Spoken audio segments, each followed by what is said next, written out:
బీహార్ బకింపూర్ నియోజకవర్గంలో ట్విస్టుల మీద ట్విస్టులు, అలాగే ఎత్తుల మీద పై ఎత్తులు వేస్తున్నారు. అక్కడ ప్రశాంత్ కిషోరు నేనే తెలివైన వాడిని అని అతను, బీజేపీ కూడా నీకంటే తెలివైన వాళ్ళం అన్న విధంగా ఇప్పుడు అక్కడ ఆ బకింపూర నియోజకవర్గం ఉప ఎన్నికల్లోనైతే హోరాహోరీగా ఇప్పుడు మారిపోయింది. ఎందుకు అంటే అక్కడ బీజేపీ ఒక అభ్యర్థిని నియమించింది. ఆ అభ్యర్థి పేరు ఏమొచ్చేసి అభిషేక్ కుమార్ బంటి. ఈ అభిషేక్ కుమార్ బంటిని అక్కడ అభ్యర్థిగా ప్రకటించింది. నితిన్ నబీన్ ఉన్నాడు కదా ఇప్పుడు జాతీయ అధ్యక్షుడు, బీజేపీ జాతీయ అధ్యక్షుడు, ఆయన ఖాళీ చేసినటువంటి నియోజకవర్గం అది. అందుకే అక్కడ ఉప ఎన్నిక. అయితే బీజేపీ అక్కడ అభిషేక్ కుమార్ బంటిని నియమిస్తే ఈ అభిషేక్ కుమార్ బంటి ఎవరు అంటే అంతకుముందు లాలూ ప్రసాద్ యాదవ్తో దానా కుంభకోణంలో పాల్గొన్నటువంటి ఆ రవీంద్ర అనే కొడుకు అనమాట. ఇప్పుడు దానికి సంబంధించినటువంటి పత్రాలన్నీ కూడా ఇప్పుడు ఈయన బయటికి తీస్తున్నాడు. ఎవరు? కిషోర్.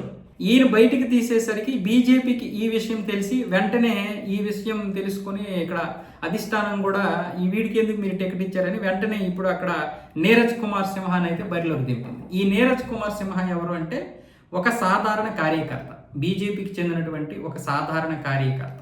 అతన్ని వెంటనే ఇప్పుడు బరిలోకి దింపేసరికి ఇప్పుడు ప్రశాంత్ కిషోర్కి ఏం చేయాలో అర్థం కాలేదు. దిమ్మ తిరిగి బొమ్మ గడింది. అలాగే నేను ప్రశాంత్ కిషోర్ని మేము ఇచ్చేయడం లేదు.